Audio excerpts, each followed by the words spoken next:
Dangerous Assignment. Transcribed, starring Brian Donlevy as Steve Mitchell.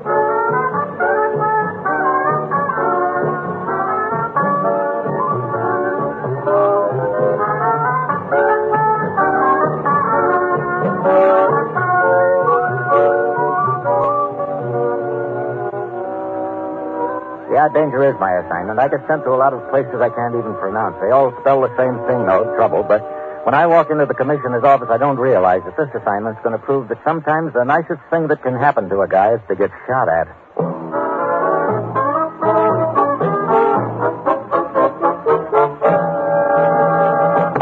Morning, Commissioner. You sent for me? Steve, an ad will appear in a Paris newspaper tomorrow night. The job offered by an internationally famous magician named Paul Ducasse. You're going to answer his ad. Oh, now, wait, Commissioner. If he's looking for someone to throw in half... He's anxious to secure the services of an English-speaking tutor for his 10-year-old boy. You're it. Oh, great. Me a tutor yet. Look, suppose I don't fill the bill. It's all been arranged with Ducasse as a means of getting you into the household without arousing suspicion. Suspicion of anyone in particular? Yes, Madame Berkoff. As a child's governess, he's accompanied Ducasse on several world tours during the past years. He's suspected for some time that she's involved with a spy ring scheme. That she's passing information to foreign agents here and abroad. I see. Several days ago, just before they sailed from New York, Ducasse overheard part of a conversation she had with someone over the phone. She acknowledged receipt of certain information. Said it would be delivered to somebody in Paris by Friday of this week. Any idea what sort of information this is? From what Ducasse could gather, it had to do with the movement of troops. Oh, so I ease into the Ducasse household, but why is a tutor to a 10-year-old? Because you're going to have to keep a close watch on the boy, too. Wait a minute. Don't tell me he's mixed up in this. Unknowingly, yes. Get over to Paris, Steve. Talk with Ducasse. He'll explain. Find out what this information is and see that it isn't passed on. Well, that's it. You've got your assignment. Good luck.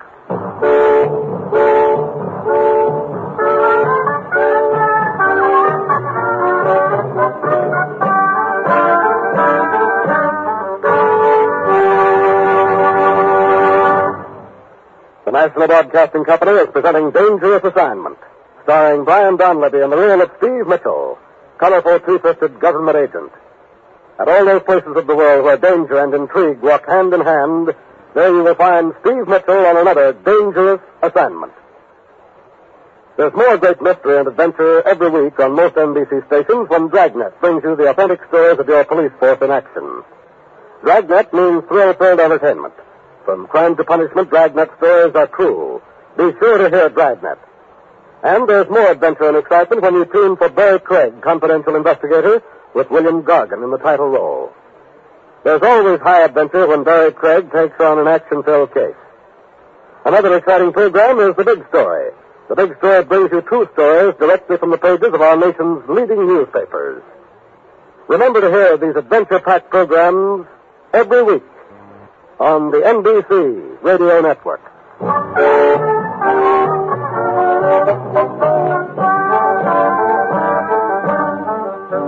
Sure, I've got my assignment. Get over to Paris, take over the job as a tutor to a 10-year-old, and somehow intercept certain military information before it reaches a foreign agent there. How the 10-year-old is involved, I don't know, but it ought to be interesting finding out. It's Wednesday a.m. when my plane lands. I check in at a hotel and consult the ad placed in the newspaper by Paul Ducasse. Then I head for the address, a small villa on the outskirts of Paris. A truck is pulling away from the entrance when I get there. The front door is wide open, and the hall is crowded with packing cases and trunks. And before I can ring the bell, a woman appears suddenly at the far end of the hall, comes running toward me. Oh, the truck. I thought I heard it drive away. That's right. Oh, voila. I told the men I wish the trunks taken downstairs. Everything is in such disorder. We arrived downstairs only a few minutes ago. You've been on a trip, I see. A long one at that, huh? America, Monsieur Ducasse has been on tour. I see. You were Madame Ducasse? Madame Berkoff, I'm Monsieur's housekeeper. Oh, my name's Steve Mitchell. I came in answer to this newspaper ad. Oh, I see. You enjoy tutoring, Monsieur? Sure. Sometimes it's a little hard on the nerves. Ah, well, I know. I was Henri's governess for many years. Only last night I learned he was to be taken out of my charge. Frankly, I was relieved. Oh? Monsieur Ducasse is right. Henri is growing up. A man's man is needed. Thank you, Monsieur Tenko, for your visit. I shall leave letters of recommendation with you that you may inspect about your leisure, Monsieur Ducasse. Of course. You may expect to hear from me not later than this evening should I decide in your favor. Very well, monsieur. Monsieur Ducasse, this gentleman is waiting to see you. Bien. I'll be with you in a moment, monsieur, as soon as... No, do not bother. I'll see myself out, Monsieur Ducasse. Good morning. Madame Berko, what are all these things doing here in the hallway? The men were instructed to take them downstairs, monsieur. But they did not do so, eh? Hello. We cannot leave them here. Find our key. He's somewhere about the garden, I think. He will move them for you. Very well, monsieur. This way, Monsieur Mitchell.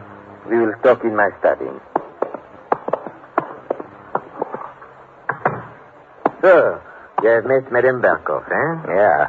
I think she was about to paint a rather dismal picture of the situation in an effort to scare me off when you interrupted. That was to be expected. Do sit down, monsieur. Thanks. Who is that man you were just talking to? Monsieur Kenko, an answer to my advertisement. Excellent references. Too excellent. He probably did not expect me to investigate him. Look, Monsieur Ducasse, there are a few things about this case I don't follow. For one thing, how is the boy involved? I believe she is using my son Henri to carry messages for her. What? Yes. Not messages in writing, you understand. Rather, the little one carries the message in his brain. Oh, now, wait a minute. Not so fantastic as it sounds, monsieur. Please, I do not mean to indicate that Henri is a genius of some sort. It is not that at all. He's a normal child. A little above average intelligence, yes, but he does possess a remarkable memory. He has a most retentive mind, almost photographic. And Madame, you think, is using his memory to store away her messages? A little story she reads to him. A list of words he must learn to spell. A poem he must memorize. All carefully arranged in code. And the secret is locked safely away in the child's mind. Do you have any proof of this, Monsieur Ducasse? Right? Not too long ago, while we were in Berlin, the boy came to me one day after touring the city with Madame Berko. He described the trip in detail, and I noticed certain irregularities in the street names. One word. Naturally, it meant nothing to me then, but later... What was it? Zitko. Zitko. Hey, wait a minute. Anton Zitko, Romanian underground leader. He was murdered in Trieste, the day after we had arrived. A coincidence, you think, monsieur?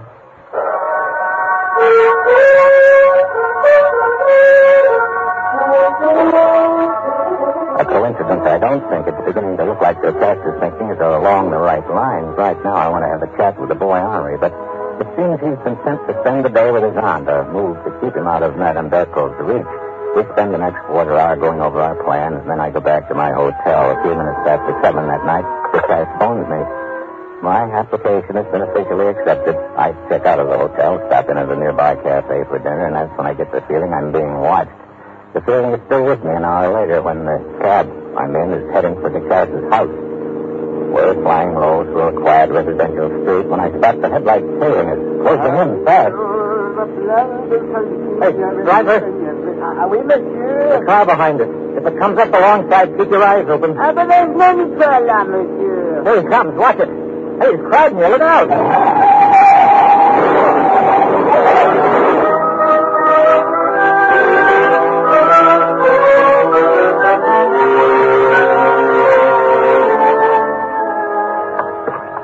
What is... Oh, it is you, Monsieur Mitchell. That's the second time you've been surprised to see me, Madame Berko. You know, we were expecting you. Come in. Here's that bruise on your face. Oh, a little auto accident. The other car didn't bother to stop. You were most fortunate. Yeah, wasn't I? Monsieur Mitchell. Good evening. Evening, Monsieur Ducasse.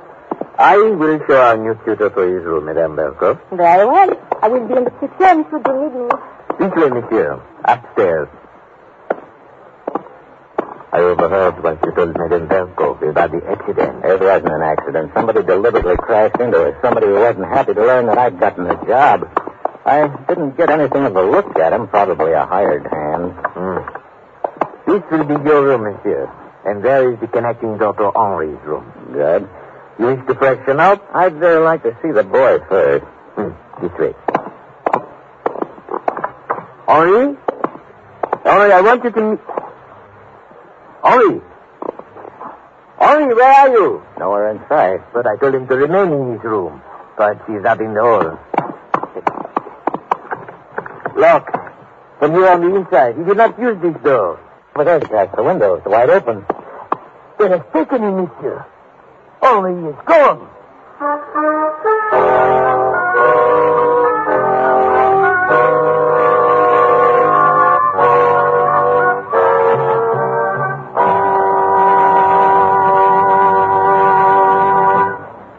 Steve Mitchell will continue his dangerous assignment in just a moment. Listen to this and mark it well. More than 10,000 people died last year because they were treated for cancer by quacks. The American Cancer Society urges that you take heed of this shocking fact because treatment for cancer by quacks always leads to death. On the other hand, with prompt, proper medical care, most cancers can be cured. Don't risk your life and don't lose valuable time. If you think you have cancer, go immediately to your physician. For only he can tell you if you have the disease, and only he can treat it properly. Protect yourself by knowing what to watch for and what to do about cancer. As a part of its educational activities, supported by contributions from the public, the American Cancer Society makes this life-saving information available to you personally or on a program for your union, club, or church group. Address your request to Cancer, care of your local post office. Don't delay. Protect yourself now.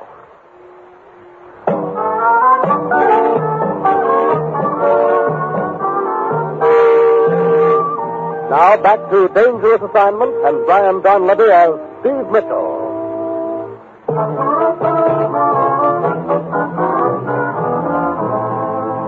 Monsieur Mitchell, they've taken my son Henri. Looks like it, Cass. They must have taken him through that open window. We came through the connecting door from my room. We know he didn't leave by that. And his door here into the hall is locked from the inside. He could not have left by that either.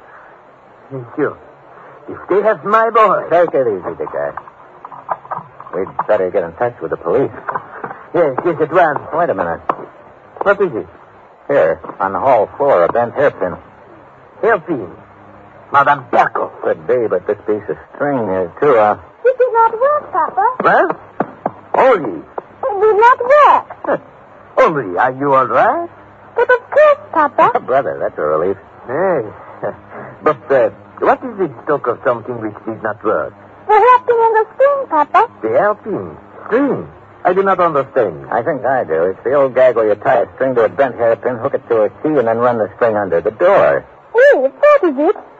I was able to lock the door from the hall, but when I tried to unlock it, the hairpin fell off. Henri, to be trying such a foolish trick at a time like this. But, Papa, you are the one who taught me the trick. I? Oh. Well, first I did, but that was a long time ago, and Yes, I leave you two to become better acquainted. See you later, Monsieur Descartes. You are my new teacher, Monsieur Mitchell? That's right, Henri. I understand you're just back from America. Yes. Enjoy your trip? Very much. Suppose you tell me a little bit about it. Some of the things you saw and the places you went. Well, New York City was the place I enjoyed the most. Oh? Well, tell me a little bit about New York. We were only there a short time, so I could not learn much about it. But I did learn a little. For instance? Well, New York City is an area of 320 square miles. There are 30 buildings over 400 feet high, 4 hotels with more than 2,000 rooms. And there are 5 boroughs or districts, Manhattan, Bronx, Queens, Brooklyn, and Eastman. You say you only learned a little about it, huh? There's more. I don't doubt it. Which guidebook did you memorize? Go on. A book that was brought to Ireland from the Indians for $24 in the year 1626. It was then called the Amsterdam. Maybe the English named it New York.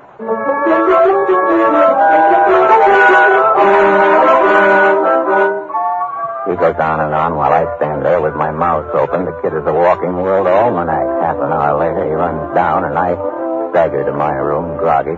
The Cass is waiting for me. So, you are getting acquainted with my little Henri. Getting acquainted? I'm getting a college course. That kid's got enough facts and figures in his head to fill a 5-foot shelf. What will be your next step, Monsieur Mitchell? Henri told me Madame Berkoff had planned to take him to the park tomorrow morning. Oh? So I'm going to follow through and see if anyone tries to contact him there.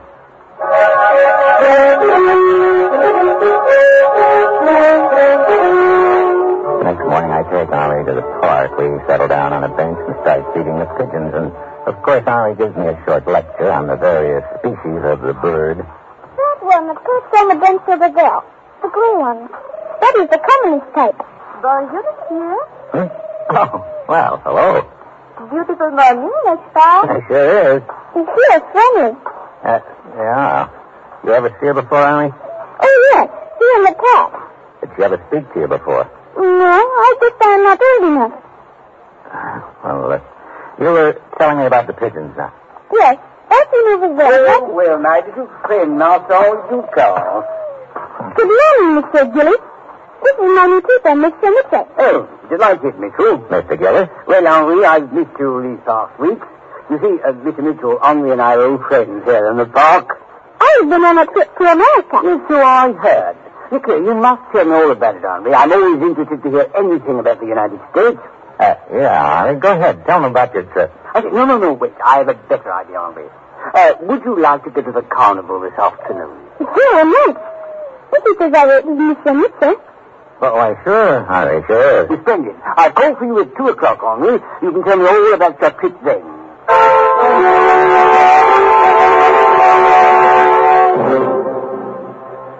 I'll get it.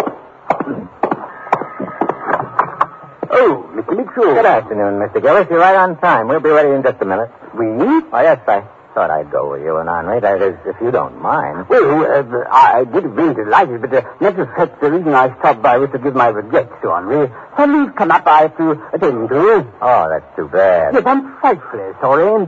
Please tell him I'm sorry. We'll meet another time soon. All right. Good day. Who was it, Mr. Mitchell? Gillis. Huh? He changed his mind about the carnival? Yeah, maybe he got scared off when he learned I was going to tag along. Right. You know, I just remembered something. What? Gillis was the one who originally recommended Madame Berkoff to me. Oh, that's interesting. The two of them could be working together. One thing's sure, I can't let Henri out of my sight from now on. But that poses a problem. If they suspect who you are, nobody will contact the boy while you are around. You mean if they know I'm around? I don't understand. Henri will be disappointed at not going to the carnival, so why not let Madame Berkoff take him? We'll tail along behind and see what happens.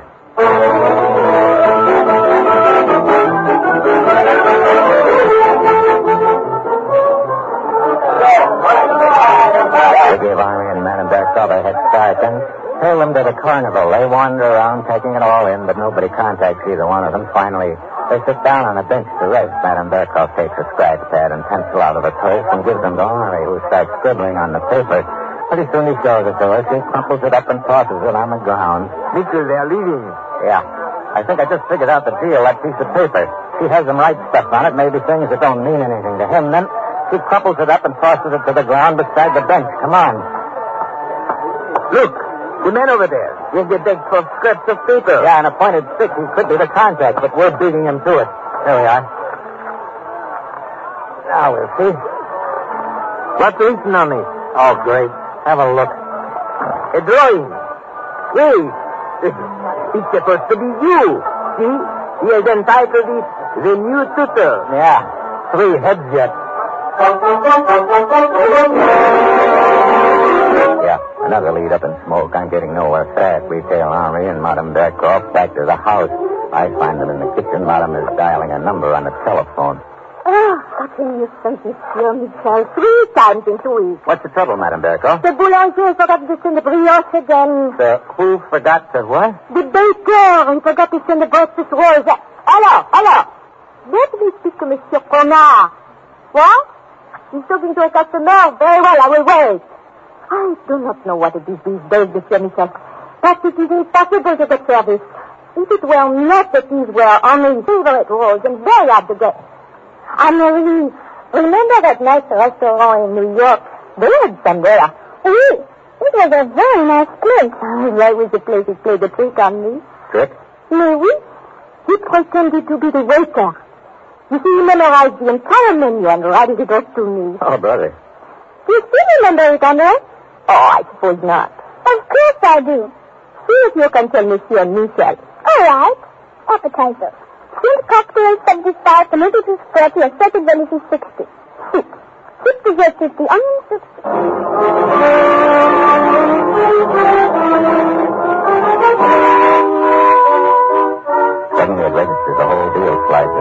I ease out of the kitchen and get to another phone fast. I have the police trace Madame Berkov's call because I've got a strong hunch it isn't to a bakery, and I'm right. It's to an apartment nearby. I get there fast and barge right in. At a table by a telephone sits a guy with a pencil and a paper. It's Kenko, the other gent who applied for a job as tutor. Hello, Kenko. I just want this piece of paper. No, thanks. Well, deciphering a code, huh? Troop movement trickery. I don't know what you're talking about. Save it. You and Madame Berkov have been working this deal together, and you've had a pretty neat setup. She gets the kid to memorize a menu that's really a code message, then she puts in a call to somebody, supposedly a baker, but it's actually you. No, Michelle, I do not know. So then she gets the kid to repeat whatever it is while she holds the receiver out so you can hear it and take it down. They decode it and deliver it. Yeah, very neat, except you just went out of business. Not quite, Monsieur Michel. Well, Madame Berkov. Keep your hands in sight, please. I saw you leave the kitchen and realized you must have found that, so I followed you here. Give that message back to Kenko at once. Kenko reaches for it. I start to hand it over, then suddenly grab his wrist and jerk hard. He cuts around in front of me just as she pulls the trigger. Kenko! Thanks for the gun, sweetheart. Yeah. You just shot your little playmate. Kenko! Looks like your neat little organization just went out of business. Didn't end up quite the way you'd planned, but I guess it wasn't just in the cards. Or maybe I should say, on the menu.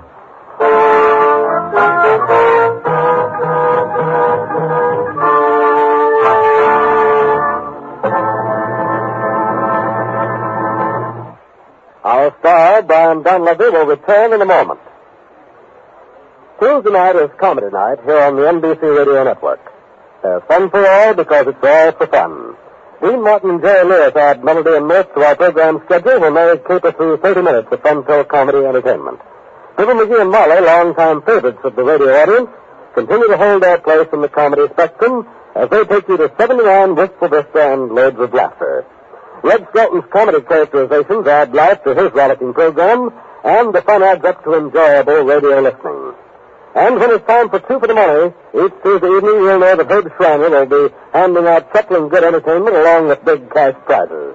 Yes, Tuesday night here on NBC Radio adds up to the finest entertainment available today. So keep your date with comedy fun, and next Tuesday listen to Dean Martin and Jerry Lewis, Red Skelton, Fibber McGee and Molly, and Two for the Money with Herb Schreiner. They're all on most NBC stations every week.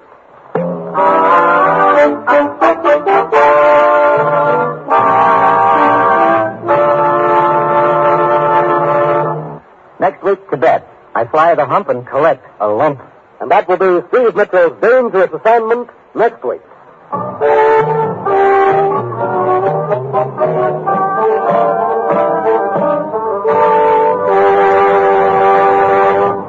Featured in tonight's cast were Julie Bates, Paul Frees, Larry Dobkin, Peter Bertrand, and Jerry Novello. This is John Storm speaking.